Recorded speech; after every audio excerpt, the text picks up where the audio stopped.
Hello, and welcome to another live coaching. It is the 28th of September. Fall season is here. I want to know in the chat, did you windsurf this week? And is the fall a good time of year for wherever you are?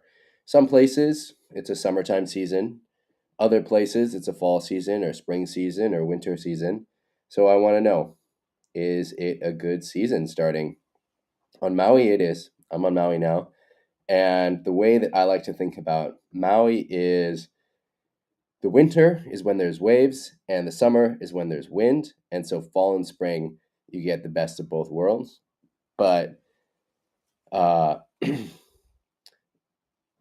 that's the rule of thumb. It's not always true. So sometimes in the winter, January, February, you can have amazing days, and other years it can be no wind at all.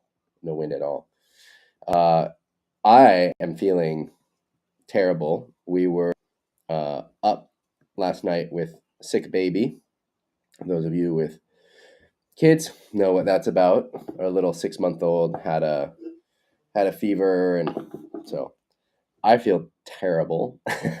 But I had a really good session yesterday. It was very fun at Hokipa. Kind of tricky to get the right waves, but fun. I had a lot of fun. We got Jorg in the chat. Still in recovery mode. So we've got a little bit of admin to go over, and then I'm going to get into the Facebook group. We've got a lot of great posts in the Facebook group, so I'm looking forward to getting into it. All right, so let us know again if you sailed this week. Say hi in the chat. All right, so on the admin side, where's my other window here? All right. If you are enjoying the live streams and you want to support, the best way to do that is to buy one of the courses, or to, if you've already bought one or they're not right for you because you already know how to loop or you already know how to attack, share it in your local WhatsApp group. So if you want to help keep these live coaching sessions going, support it. If you want to give back, then that's the best way to do it. And just point people to the learning portal. It's my.windsurfingmasterclass.com. And we've got, at the moment, Learn to Loop, Fast Tech Secrets, and Pro Mindset Secrets, as well as the Shove It course, Shove It Success. And if you don't want a course, or you don't know anyone that wants to learn these things, and you still want to give back, if you go to windsurfingmasterclass.com and support the Facebook group, you can join these guys who have been the main supporters with donations. And there's some different levels. You can do a one-time donation, you can do monthly donation.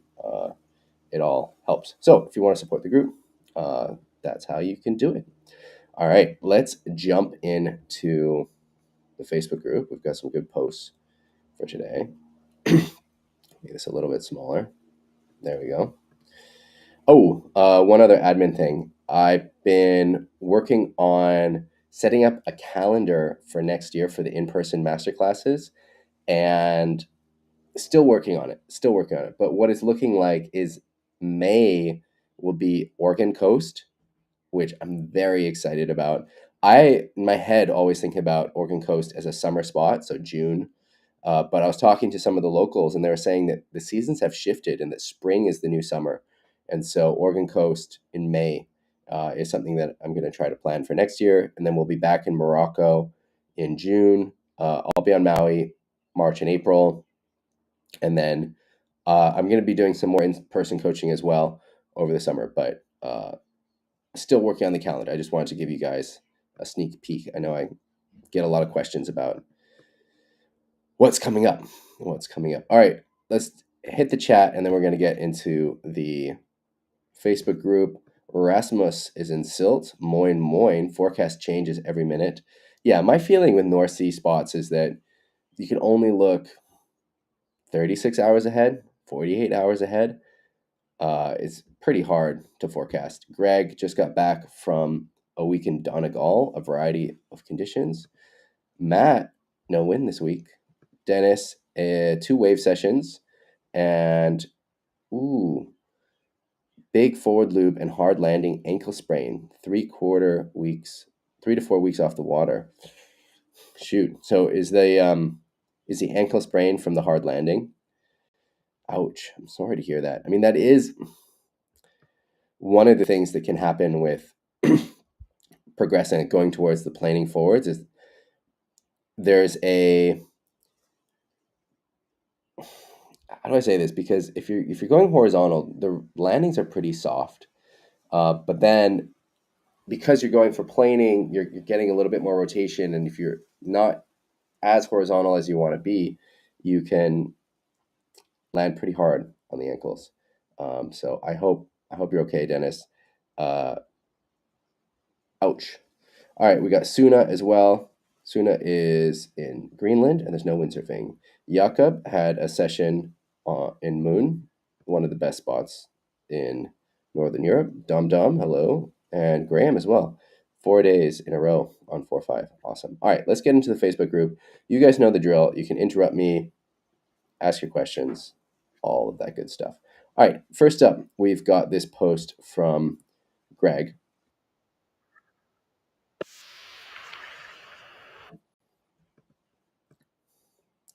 All right, so this looks great. I think, Greg, you're kind of critical on it. More dynamic in general, should have accelerated more, aimed with the bottom for a full and sharp cutback in the pocket. I'm I'm stoked on this one. I'm not as critical as you are looking at this. So what am I looking at? So we're getting low in the knees. We could see a little bit more upper body bend, hinge at the hips, which would make a more dynamic bottom turn. But still, we're getting to the right spot, and at the end of the day, that's what it's all about, right? So you're getting to this corner pocket, you're getting the board in the lip, you're getting your butt low, getting the bottom of the board presented for that high five. You're thinking about going for a little bit of an aerial, and that pulls the board off the water and actually makes it less dynamic. One of the ironic things with aerials is that the more you want it, the less it happens, because it's not about pulling off the water, it's about pushing against the water. And so it's actually could be better practice just to slam hard into these lips, rather than try to launch off them. But still, love it, love it, love it. This footage was taken with a phone, and I've said so many times, and I'll say again, that you don't need a fancy camera setup to get some footage of yourself. You need a friend on the beach with a phone, get some clips, and bam, you're starting to see yourself. And why is that important? It's important because what we want to do is match our perception with the reality. And if you don't see yourself, you don't know what you're actually doing. So it's about matching that perception to the reality, and it is the most valuable thing you can do. So before you take any kind of coaching or anything else, if you're on a budget, just get some video. Uh, Most coaching will come with some video, and that's why.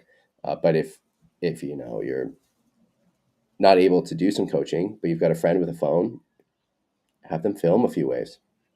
All right, next up is a clip from Jakob in Handstham, and his question is about the corner pocket. On this wave, in the second turn, he bails out and does not go for the corner pocket.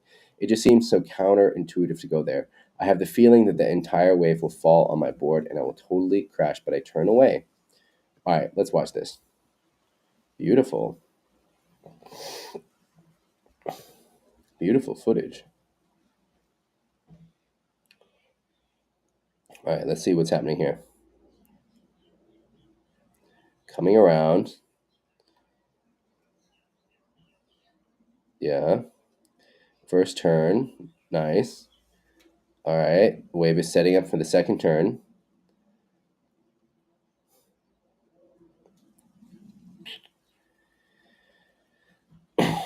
So you, Jakob, are totally good enough, hardcore enough to hit these sections. if you just place your board up in that section with the bottom of the board presented to that whitewater, it will project you forward. It's just about the knowledge and the confidence to make it happen. Because if you do the same kind of bottom turn like you do in this first one, where you're coming around, coming up the wave, you don't even have to come super vertical up the wave. It's just coming up to the top of the wave like you're doing on this one.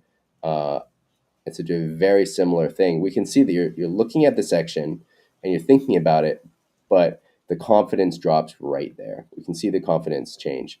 The radius of your turn changes, right? So at this point, looking at it, and then this point, you start to straighten out, and the confidence is gone. Actually, it's this point. We can see the radius change, right? So you're starting your bottom from here, and then the radius changes. What is a good strategy for building this kind of confidence? The most obvious one is to do it on smaller waves. The second strategy is to work on whitewaters and focusing on hitting the whitewater. So after the wave is broken, I don't mean a whitewater like this whitewater on the corner pocket. I mean, the whole wave is broken and you're doing a turn on that broken whitewater and paying attention to that feeling of the power of the wave hitting the bottom of the board, really getting that high five and feeling how it projects you forward. Because if you just sail up into this, um, bent knees, and you want to turn your hips, so your shoulders and your hips, because you are not confident to hit the section, your shoulders and hips are pointed towards the nose of the board. But ideally, we want to point the shoulders and the hips towards the the wave where we're going, as best we can, and that will allow you to come up there and hit it. And so here's an example from the example that we just watched, right?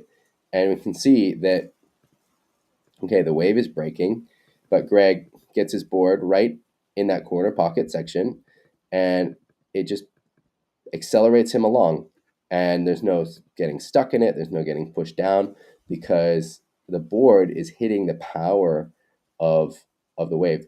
Jakob, you are a warrior, and so what I recommend is taking on that warrior spirit and just hitting a few small ones, whitewater ones. And it's okay if you crash, because you're not going to hurt yourself.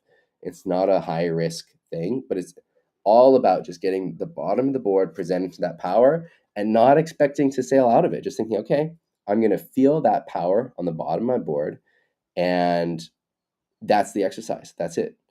And then see how that feels. Because sometimes if you're thinking about sailing away, and you're thinking, oh, if I hit this, I'm going to fall. Let's totally erase any idea about falling, or falling is good, falling is bad. It's just falling is what you're going to do. It's no good or bad. You're going to hit the whitewater and you're going to fall. You just get the board up in there, and there's no expectation of making it. And you do it on a small enough wave where you're not scared about actually getting hurt. So the only negative thoughts are about falling, and we'll erase that negativity by just saying, yeah, you're going to fall. You're going to fall. And it's an exercise. You do it on 2-3 waves just to get that feeling, trying to get that feeling of that wave hitting the bottom of the board. It's all about angles. It's all about angles. And so if you get the bottom of the board presented to the wave, it will project you forward to safety, and it'll be an exhilarating, amazing feeling. It will open up a whole new world. And Jakob, I want this for you. I really, really, really want this for you. So let us know how it goes. Uh, I think you're going to figure it out, and I'm really excited to see where it goes. All right, let's keep scrolling down. We got a question from WindJunkie777. Is it just a bad idea to teach your new girlfriend to windsurf? I used to know the answer, but new girlfriend need to consider it again. This is hilarious. Uh, I would say most times you are the worst person to teach your girlfriend, the worst person to teach your kids, because there's so much emotional baggage. Uh, I've done a little bit of windsurfing with my kids. I've done almost no windsurfing with my girlfriend or my wife. And I mean, my wife when she was my girlfriend. I don't mean that I have a girlfriend and a wife. That's not the case. So I think most of the times you're the worst person to do it. And so if you can get a friend to do it or hire someone to help teach your girlfriend or your kids, and then you can help them later later on. That's probably the best way to do it. So for me, like I did a little bit of coaching with my my son, my oldest son, but very gentle, very light. And I'll get some photos. It's pretty cool watching him learn. And my strategy, and this is different than a girlfriend, right? Kids and girlfriends are not the same thing, obviously. But I think there's something similar there where, someone that you care about, this is windsurfing is a part of your life that you care about. And so if you want to share it, you want them to have a good time and you want it to be a good experience as well, teaching them. So with the kids, what I found works really well is to take them to uh, a spot where there's lots of other kids doing it. So like on Maui, there's a whole group of kids that gets together. It's like every first Sunday of the month, and there's like 50 kids. And so I just put my kids there, plop them in, and I don't do anything. I just let them figure it out. And there's other parents there that give feedback, and I'll give feedback maybe to other kids.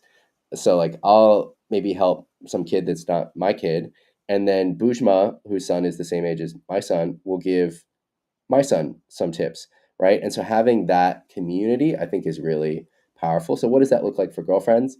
Uh, Maybe if you have some buddies and the significant others want to learn to windsurf, then doing that together. I think it can be really hard if the person learning is the only person learning, and then they feel some shame because windsurfing is so difficult and so tricky.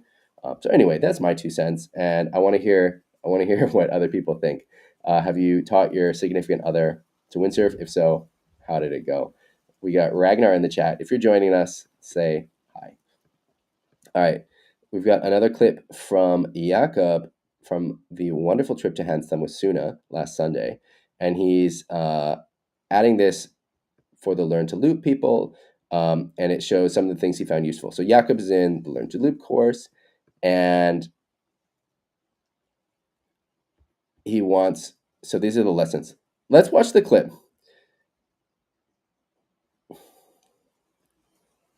Let's make it a little bigger.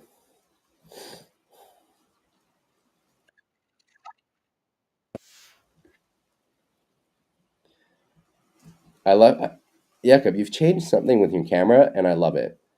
Whatever you changed is great.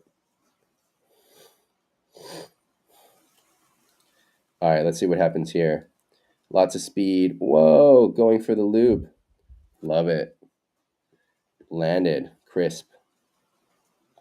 Boom. So, what does Jakob say? He says, warm up before you hit the water so you don't waste a lot of time on the water warming up. Yeah, agreed. So that he means doing a warm up on land, right? So you get your body all warmed up before you get on the water. Get your looping done during the first part of your session so you don't have, because you might not have the energy or spirit later in the session. Yeah, exactly. And it's the same in competition. If you're competing, you want to get your jumps done first. Jump on a small wave instead of a big one because it's less scary, and set a goal for this session. And Jakob has the rule that he's not allowed to go in before he does 5 loop attempts. And all right, let's watch this loop. Jakob, again, this footage, whatever you've changed in your camera setup, I don't know if it's a new camera or just a new setup, it is awesome. All right, let's watch this. Getting speed, going downwind. Let's see. So Learn to Loop is the core Windsurfing Masterclass, and it is structured to give to build and then to teach you the key images of the forward so that you know what to be doing. And with all of these moves, when I'm breaking them down into key images, you don't have to hit every single one. But if you hit a majority of them, you'll do the move, and then the more you hit, the better the move will be. So Jakob, you're looking back. Love to see it. Um, Still leaning forward a lot. You could pull more from the back shoulder, but pushing forward, looking back, and then we've got this solid landing. I like this a lot. I like this a lot. There's still some room to improve, like getting the different key images in there. Like I think pushing the sail forward more would help the rotation be snappier, like pushing the sail up and forward. But overall, this is awesome success. All right, questions about tax. So this is from Andres. First of all, he wants to thank me. Well, you're welcome. And so he took my fast tech course. And if you want to learn fast tax, if you want to improve your fast tax, I really recommend learning it. If you go to, I think if you go to learntotack.com, it'll take you there. No, it doesn't take you there. I had some problems with my redirects. So learntoloop.com was working, but www.learntoloop.com wasn't working. So some of the stuff I posted, if you went to a site that was not this site for wanting for the loop course, now it should all be working. So just try again. But anyway, if you want to improve your fast tax, it's on my.windsurfingmasterclass.com. The fast tack is a very important move if you want to be a complete wave sailor because it helps you stay upwind, helps you turn around quickly, helps you catch the waves you want to catch. And the course has been a great success. I get emails from people all the time talking about how their tax have improved after taking the course. So if you want to improve your tax, then go for it. All right, let's watch these tacks. All right, here we go. Solid, very light wind, but making it work. Grabbing the mast, sail goes back, getting balance. One of the big mistakes that people make with tacks is they want to rush out of the exit.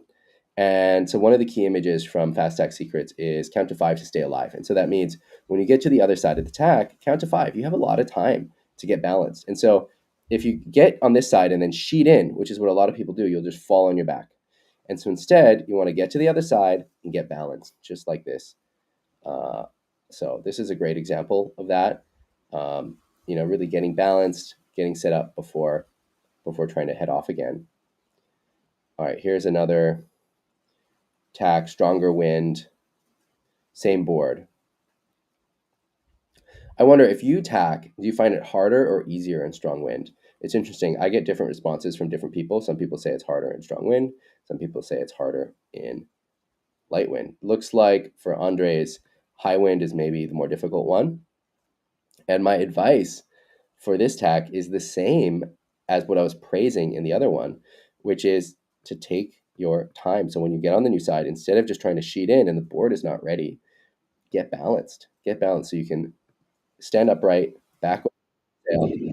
So this one again, we can see this is a great example, right? Getting balanced, not sheeting in hard, getting the board turned around, and then heading off in the new direction. So this is a tack on the other tack. Most people will have a side that's easier for them. So it seems like, Andres, your port tack tacks are easier than your starboard tack ones, which is totally normal. So the advice is the same as what you're doing well in the other one, and that's just taking your time in the step. You could also, if you wanted to focus on one other key image, is to focus on closing the door. And so closing the door is the motion of moving the sail across the center line of the board to make space for your body. And so if we look at where the sail is, it's blocking your body from standing where you need to stand because you want your foot, your new back foot, to go between the straps, but the sail is blocking it. And so if you focus on closing the door, it will help you make space so that you can step there on the board instead of off the board. So those are my two main things. It's focus on closing the door, and closing the door is really about getting the sail over the center line of the board. It's not as much about getting it to the nose of the board. And then the second thing is count to 5 to stay alive. And if you have no idea what I'm talking about when I say count to 5 to stay alive or closing the door, then check out Fast Tack Secrets. It's on the Windsurfing Masterclass platform. Yeah, here we go again. This is a port tack, and Andres is really taking his time on the exit. And that's so important. This is, I think, the number one mistake. Once people start getting the tacks and they'll make some, but not all of them, the number one mistake is rushing out of the exit. And so on port tack, seems like you've really got it down. Here's another starboard tack one. Um, oh, okay. So this is one is a little bit of a different crash. So let's analyze this. So does the door get shut? Definitely more than the other one. And then you try to get balanced on the sail and fall on the sail. So this has more right than wrong.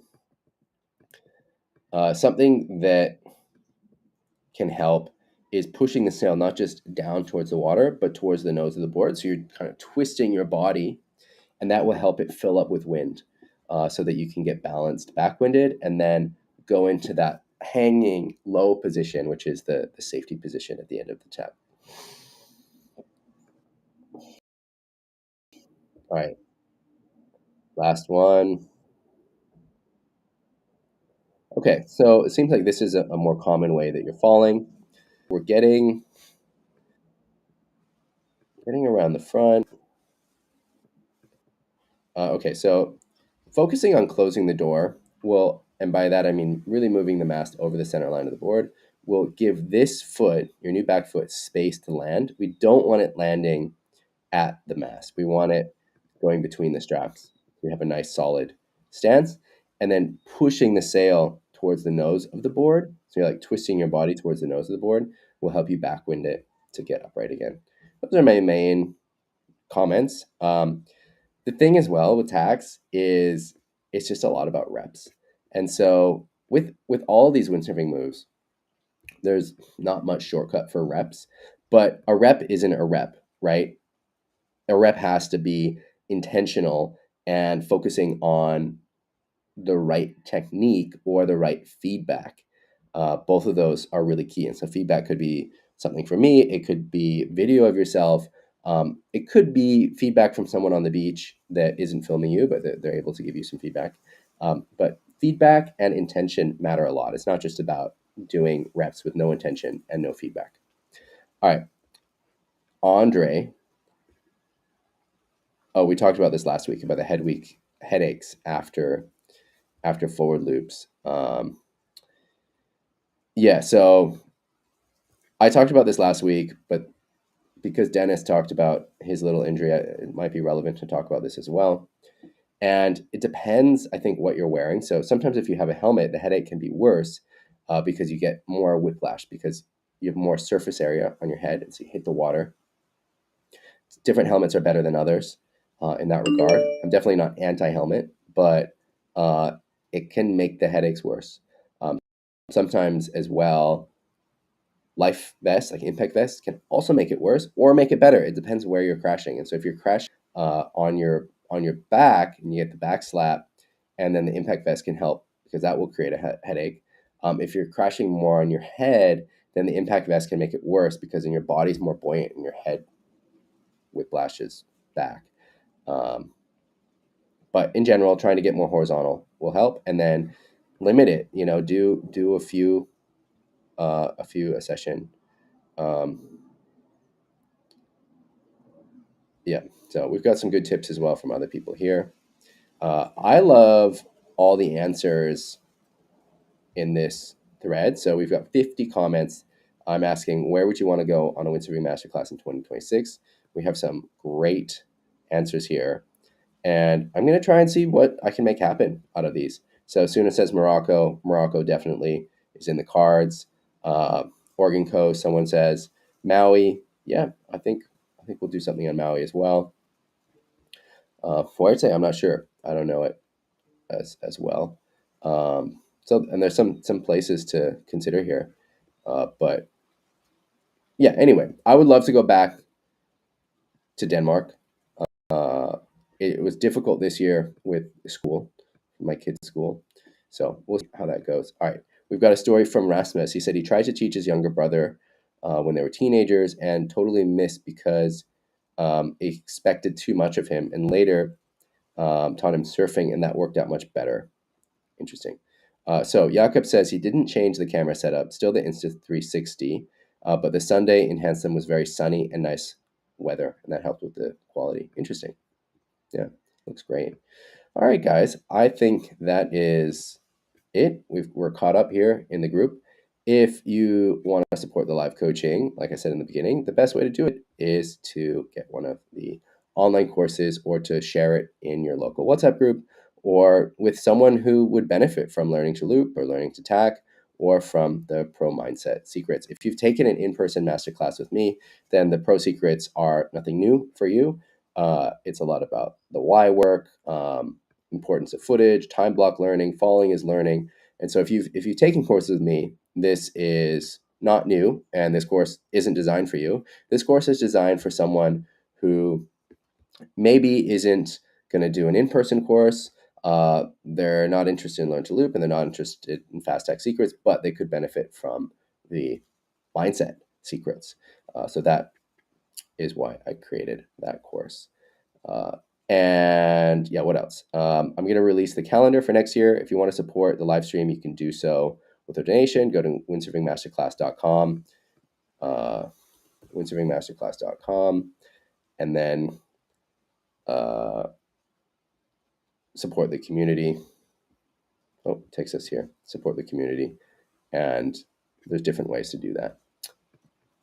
But like I said, the best way to do it is by promoting the online courses rather than donations. But donations help as well. All right, so I have a windy week ahead of me. I feel terrible, like I said, because I was up with my baby who had a fever. So I'm probably going to take today off, but I'm looking forward to getting on the water the next few days. And hopefully I'll have some video to post in the group. And if you're getting on the water, try to get some video or photos of yourself. Like we saw with the video from Greg, you can do that without a fancy camera setup. I love Jakob setup. So if you have something like that, great. But it also works if you have a friend on the beach with a phone and just get a few clips. Post it in the group. We want to see what you're doing. We want to share your frustrations, celebrate your successes, all of the above. All right, everyone. I hope you have a windy week, and I'll see you next week, Sunday.